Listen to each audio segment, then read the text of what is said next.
제일 먼저 우리 설수연 마담님의 이야기부터 시작해보도록 하겠습니다. 입을 가시고기야? 입으로 맞추는 게? 저희 남편이 말을 너무 잘해요. 정말 제가 남편 앞에서 꼼짝도 할 수 없게 입을 싹 이렇게 닫게 만드는데 자기는 항상 어렸을 때부터 꿈이 찬바람이 불어오면 그 가장 큰 바람을 자기가 다 막고 가족들을 이렇게 감싸 안는 꿈을 꾸면서 자랐대요. 어릴 때부터? 그래서 네, 그래서 정말로 찬바람은 내가 다 막겠다 항상 이런 식으로 저한테 얘기를 하는데 제가 이제 큰애를 11월 22일 날 낳고 2박 3일 있다 이제 집으로 왔어요. 저 우리 수연이 집에 왔다 하면서 술 마시고 들어오더라고요. 너무 기뻐서. 너 주려고 케이크 사올 거야 하면서 케이크 택시에 놓고 내렸대요. 그리고 와갖고 정말 이제 술이 너무 기뻐. 되게 술이 이렇게 취해갖고 와서 너무 더워. 창문을 확 열더라고요. 찬바람 나 산후조리 해야 되는데 찬바람 다 막아주겠다는 사람이 찬바람이 불어야 막아주니까 열어요. 불어야 뭘 이렇게 그러다가 이제 제가 뭐 딸들은 그러니까 아빠들이 딸을 볼 때 척이 너무 어색하잖아요. 이렇게 기저귀 갈고 목욕시키고 할 때 그 아이들 갓난 아기지만 벗은 거를 잘 못 보더라고요. 잠깐 목욕시킬 때도 와서 그러니까 목욕시키네 하면 변기에 딱 앉아서 구경 잠깐 하고 그럼 바로 나가요. 그래서 아, 그래도 셋째는 아들이니까 좀 달라지겠지. 근데 셋째도 역시나 목욕 잘 시키네. 난 사우나 갔다 올게. 나가요. 제가 그렇게 애 셋을 그렇게 혼자 키웠는데 그러면서 항상 생각은 아, 나는 승우랑 사우나를 같이 가야지. 난 정말 승우 사우나 가갖고 바나나 우유 사 먹이는 게 내 꿈이야. 그랬는데 승우가 법정 나이로 엄마랑 이제 못 가고 목욕탕을 못 가고 아빠랑 가야 되는데 너무 싫은 거예요. 저희 남편은 그게. 데리고 가야 되는 게. 자기 혼자 사우나 가서 좀 편하게 있다 와야 되는데 그래서 승우야 오늘까지만 엄마랑 갈까? 뭐 이런 식으로 항상 애를 구슬려서 애 입장에서도 손해가 아니죠.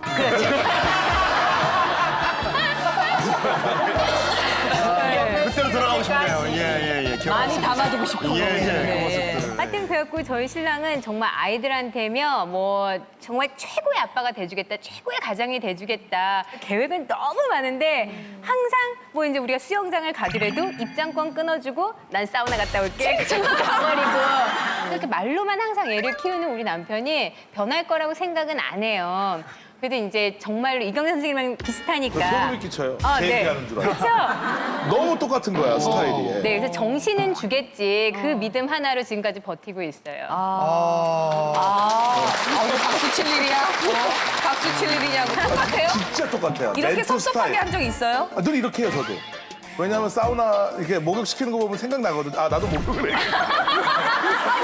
왠지 부럽거든, 목욕을 하니까. 진짜, 나 사우나 좀 갔다 올게. 그럼 사우나 가면 휴게실에서 쉬어야 되는데 애가 있으면 귀찮거든요. 그래서 애들 마음에 있고 편하게 쉬는 거죠. 예.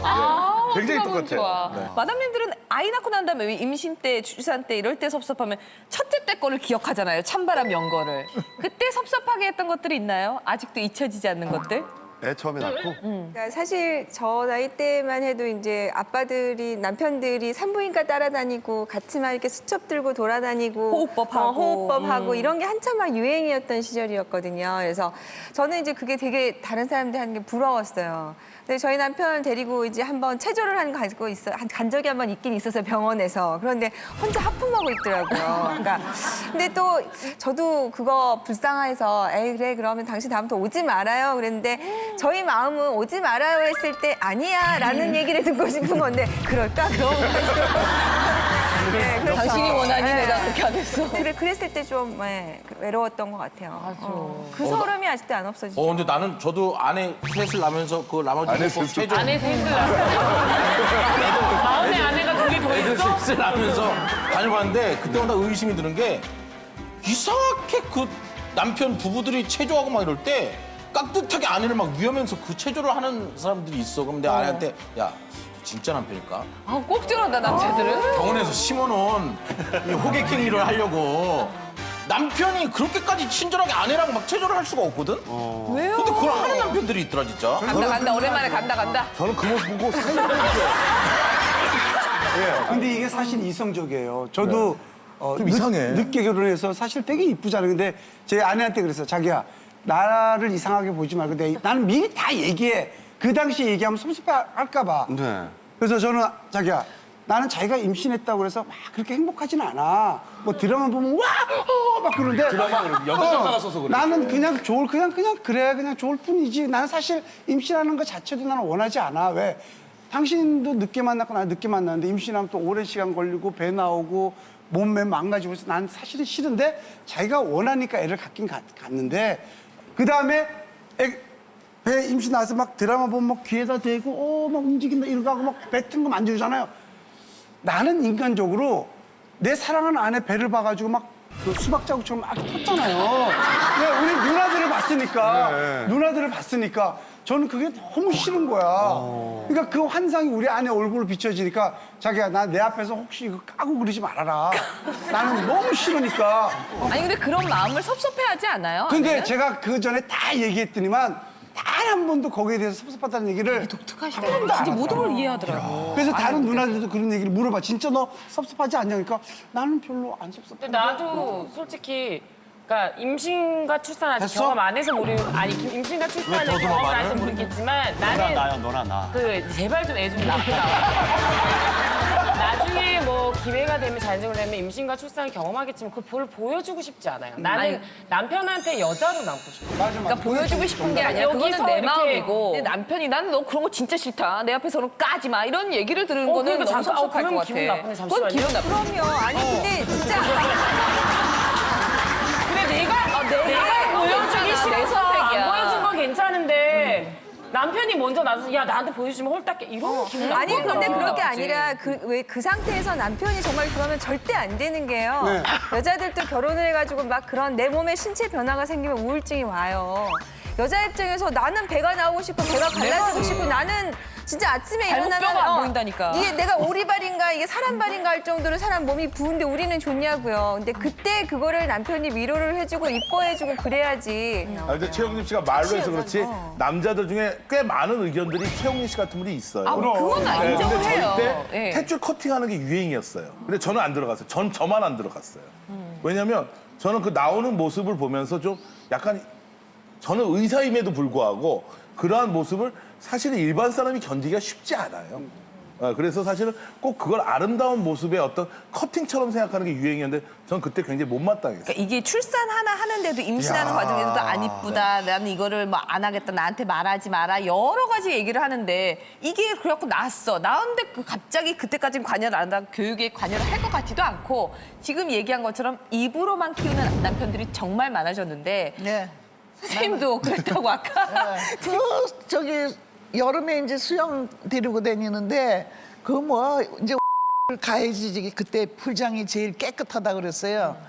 거길 데리고 맨날 가고 그러니까 그 뭔데 뭘 가? 집에다 담궈 그래서 뭘 집에다 담궈 그랬더니 마당 한가운데다 이렇게 목한통 대충 담궜지.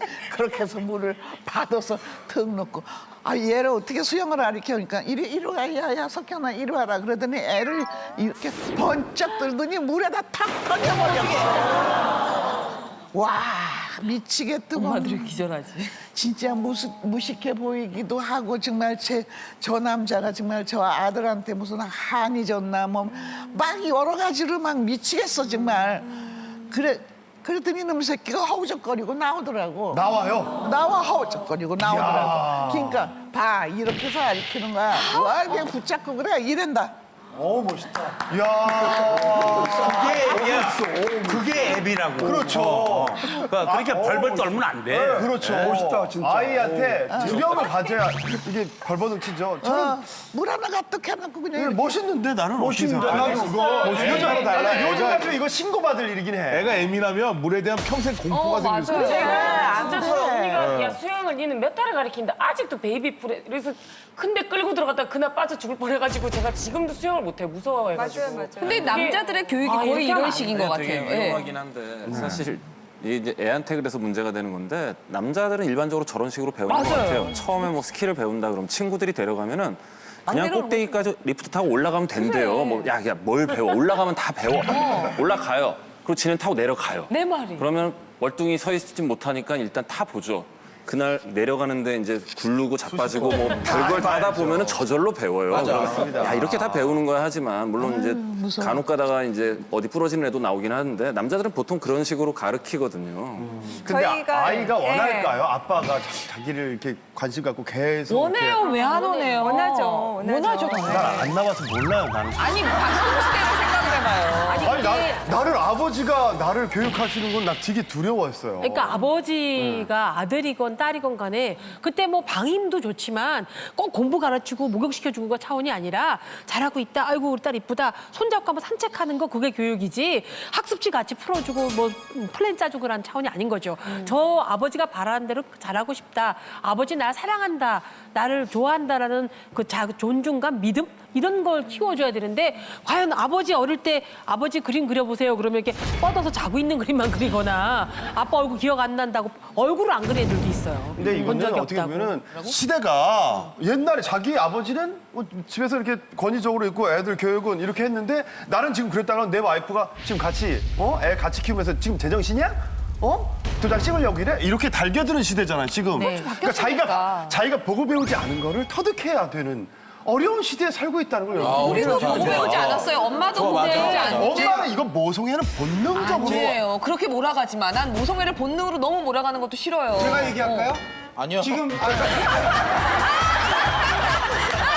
한 번만 기회 줘라. 네가 다이소 좋았다, 아니요. 많이 아까도 24시간 뭐 네. 자식 여자들은 그런다 그러는데 저는 일이 없으면 거의 집에 있는 편이에요. 밖에 잘 안 나가요. 그리고 저는 보통 3시면 일을 다 끝내서 일찍 들어오는 편이에요.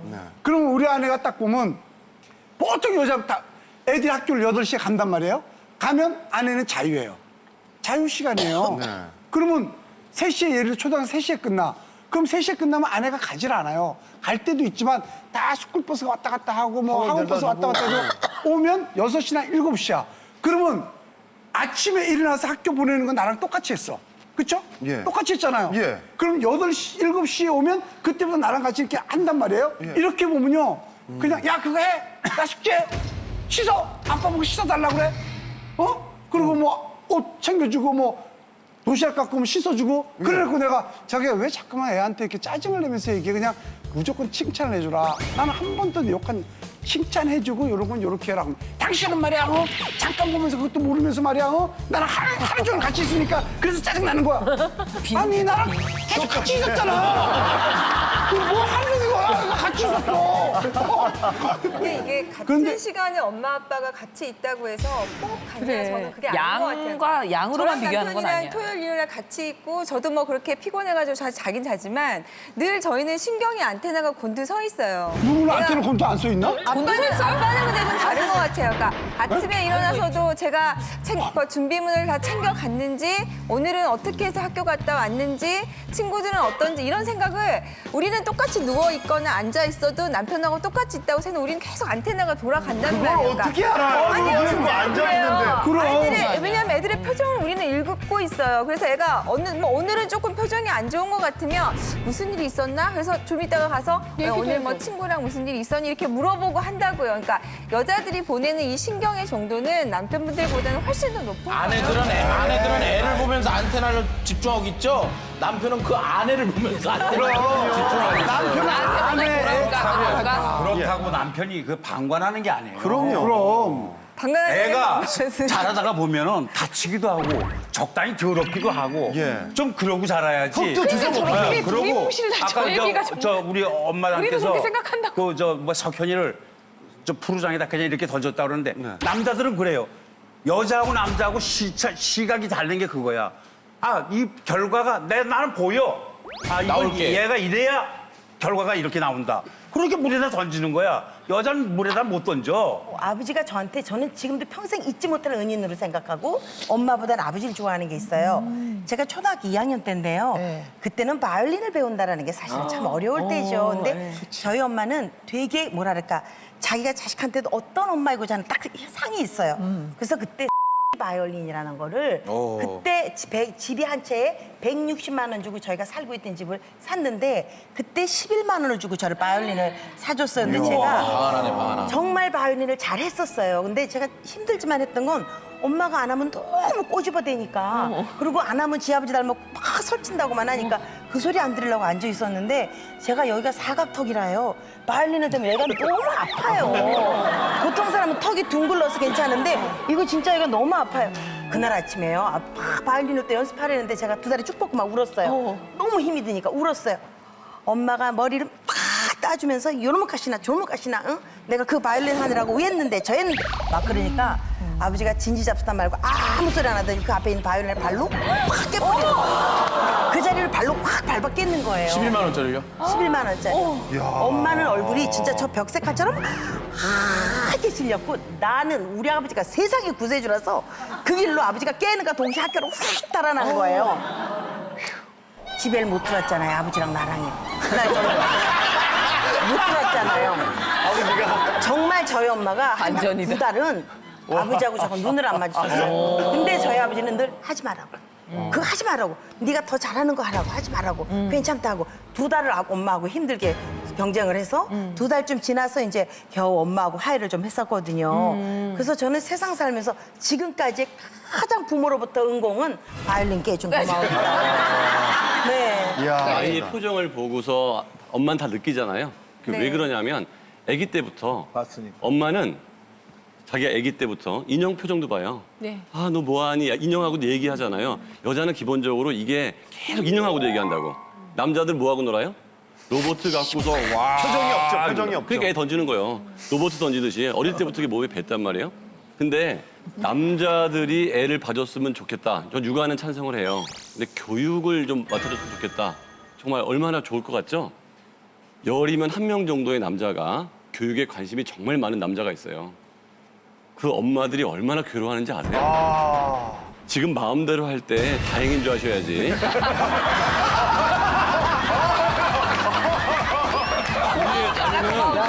하고 나서 이 선생 검증된 사람이야?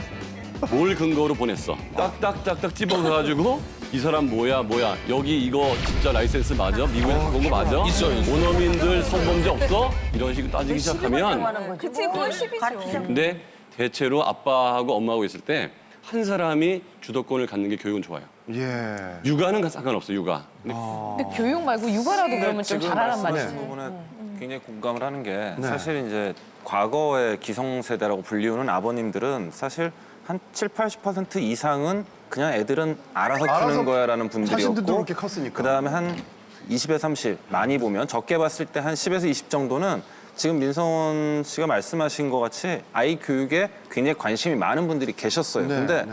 그분들의 성향은 굉장히 강박적인 분들이 많고요. 굉장히 꼼꼼한 분들이 많은데 네.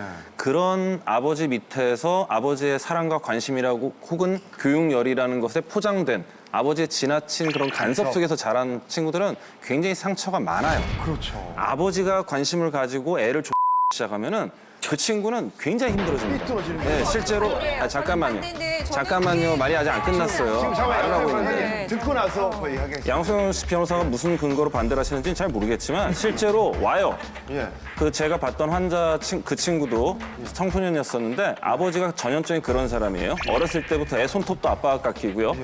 얘 넌 어떻게 살아야 된다. 너 문제집 가져와. 너 뭐가 좋아. 1학년 때부터 초등학교 때부터 아빠가 교육이란 걸 다 가르쳤어요.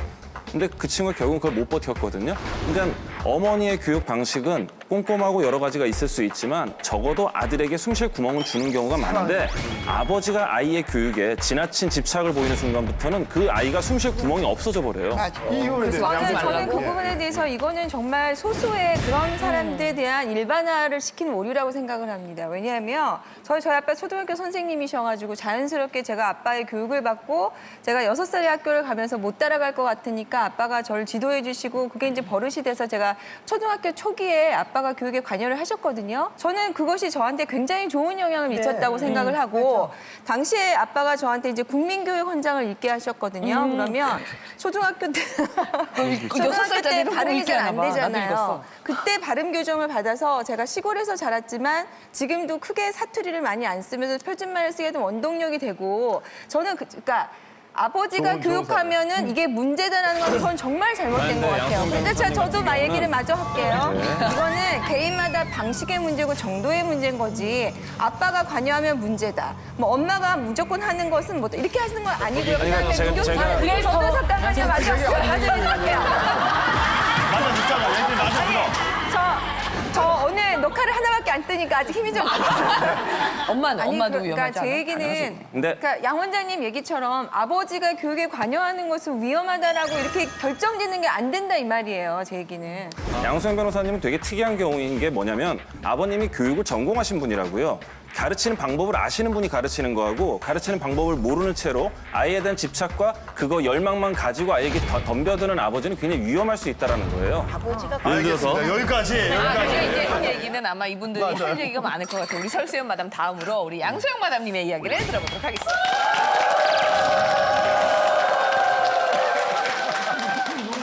저는 어렸을 때 정말 아빠가 초등학교 선생님이시고 좀 이런 분위기에 자라가지고 뭐 사실은 남편이 정말 좀 약간 분위기가 달랐으면 저도 정말 힘들었을 텐데 저희 시어머님도 초등학교 선생님이셨어요. 그래서 좀 그런 부분에서는 저하고 남편하고 좀 잘 맞는 편이에요.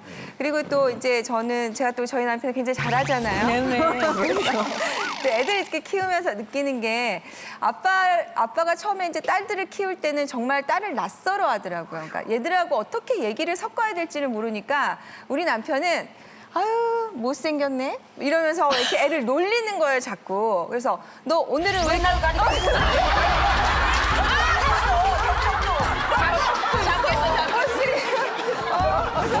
너무 민감해.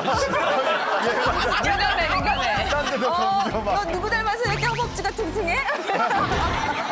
그걸 똑같이 멘트를 하는구나. 이런 걸 해가지고 애들하고 자꾸 이렇게 하려고 하니까 딸들이 아빠를 너무너무 싫어해요, 사실. 근데 이상하게 아빠들은 애들을 이렇게 골려갖고 애들이 이렇게 화내는 거가 그렇게 재밌나 보더라고요. 그래서 이걸 안 되겠다, 애들하고 좀 사이를 좋게 해줘야 되겠다고 생각을 해서 제가 애들만 있으면 애들한테 늘 아빠 칭찬을 하고 아빠가 얘기하는 거가 일단 맞다고 하고 아무리 아빠가 이상한 얘기를 해도 일단 아빠 얘기가 무조건 맞다고 하고 좀 이렇게 좀 시간을 좀 보냈어요. 그래서 이제 시간을 보내고 나니까 우리 남편이 거기에 너무 익숙해져 있는 거예요. 그래서 애들이 좀 잘하면 누구 탓? 누구 덕분? 이런 거야. 그러니까 애들이 어느 순간에 아빠는 너무 똑똑한 사람 그리고 엄마는 좀 거기에 부족한 사람 이렇게 돼 있더라고요. 뭐 그래도 애들이 아빠를 좋아하니까 다행이다. 이렇게 되는데 아빠들은 좀 그런 걸 바라는 것 같아요. 잘 되면은 다 자기 탓이고 못된 거는 부인이 잘못해서 그런 거고 애들이 똑똑한 거는 자기 닮아서 그런 거고 애들이 좀 못된 짓 하면은 엄마 닮아서 그런 거고 이런 거는 좀 그러니까 그런 거 있을 때 좀 바꾸어졌으면 좋겠다는 생각이 들어요. 네. 그것도 모든 남자가 다 그런 건 아니란 말이에요. 아니, 오늘 저희 남편 얘기를 한 거예요, 선생님. 아, 그러니까.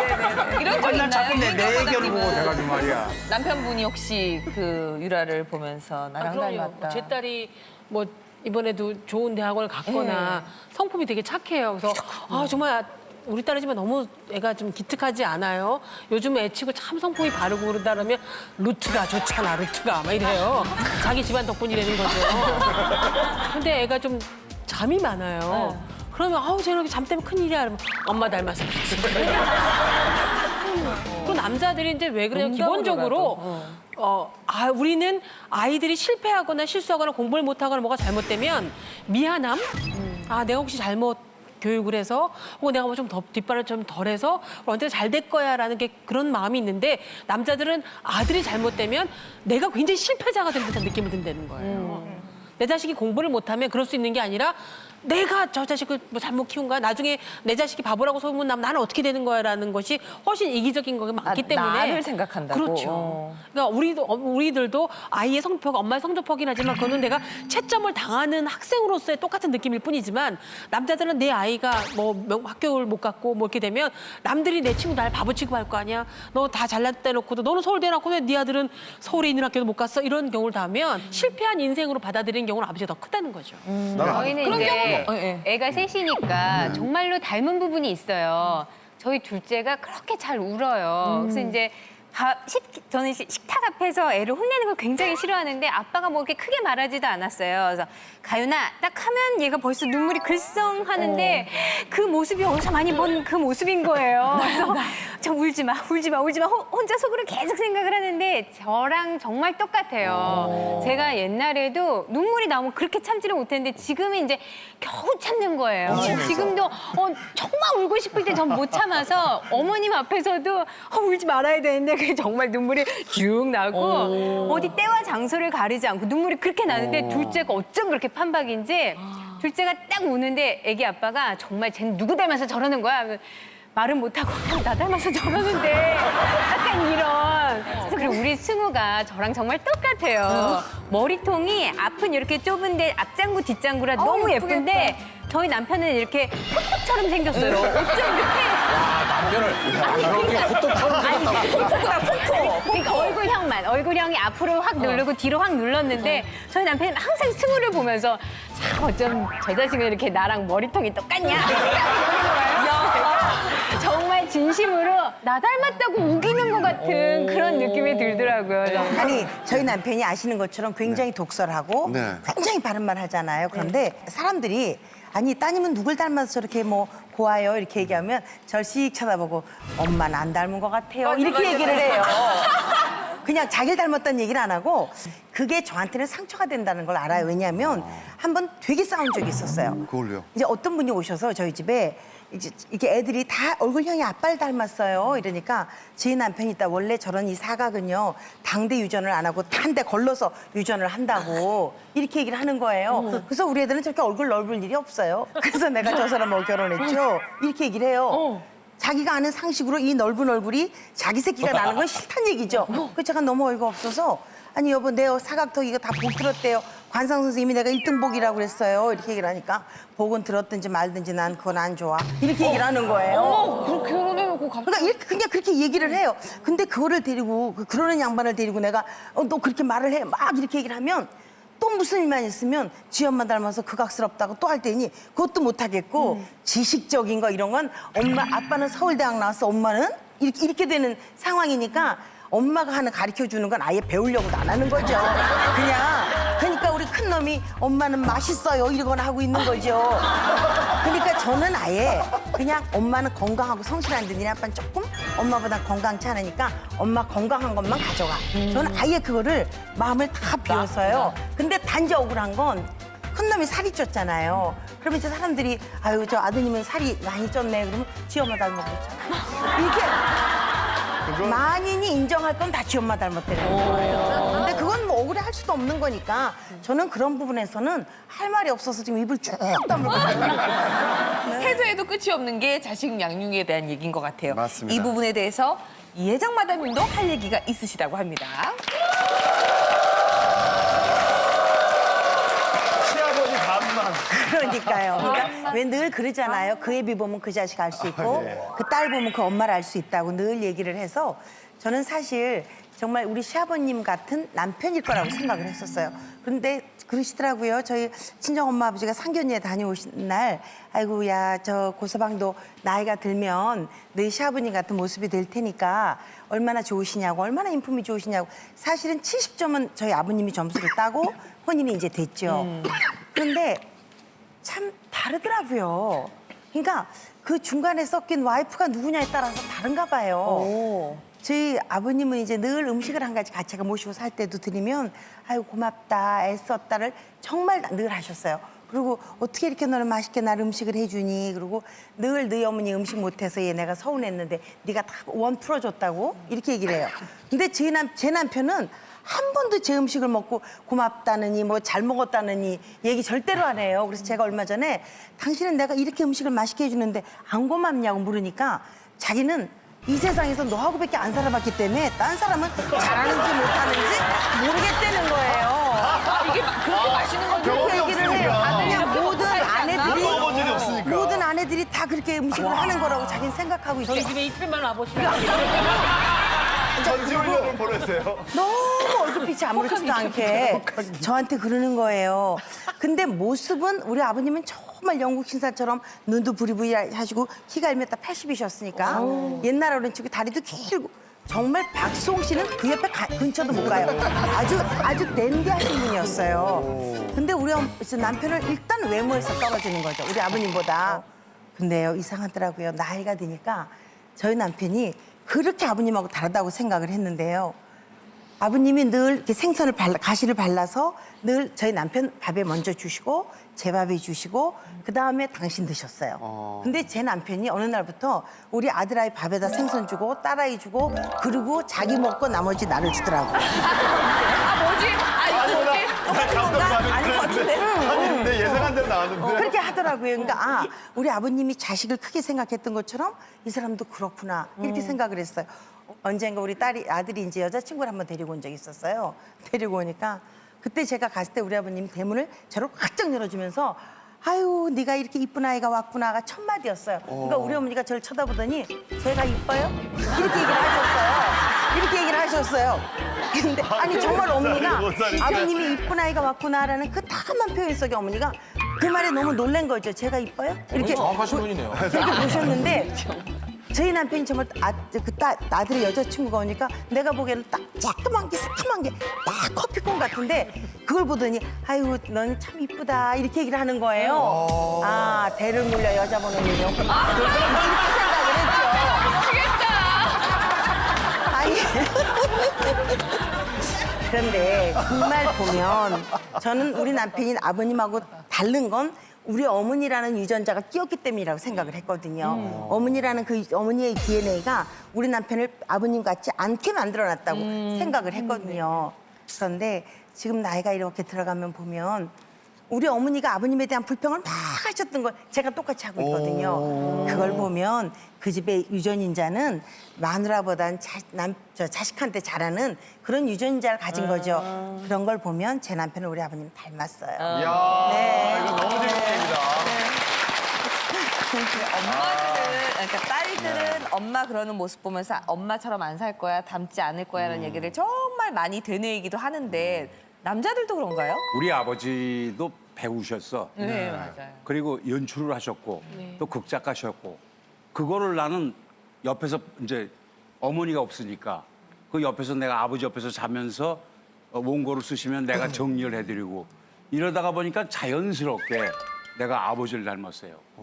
그리고 아버지가 이제 극단을 운영을 하셨는데 그 자기가 주인공 맡으려고 경쟁이 붙어가지고 그렇게 그 젊은 애들이 그냥 그렇게 그냥 근접을 하는 거야. 이제 그래서 이제 우리 아버지도 아마 여러 번 건드렸을 것 같아. 근데 그게 어떻게 됐나요? 근데 나는 못 건드렸어. 나는 오직 마누라밖에 몰라.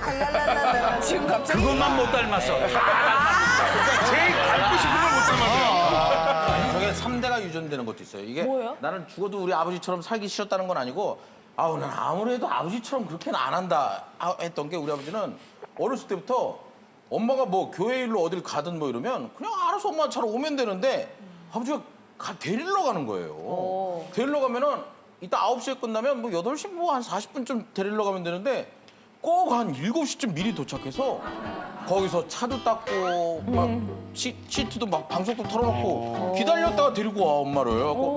아버지 그거 진짜 이건 사랑도 아니고 집착도 아니고 그렇게는 안 살 거예요 막 이랬는데 제가 이렇게 서울에서 이렇게 내려오다가 시간이 와이프가 학교에서 5시에 끝나는데 얼추 시간이 한 3시 반 이렇게 인천을 도착하게 되면 저도 모르게 차로 와이프 학교를 가 있는 거예요. 가 있어가지고 괜히 이렇게 기다려.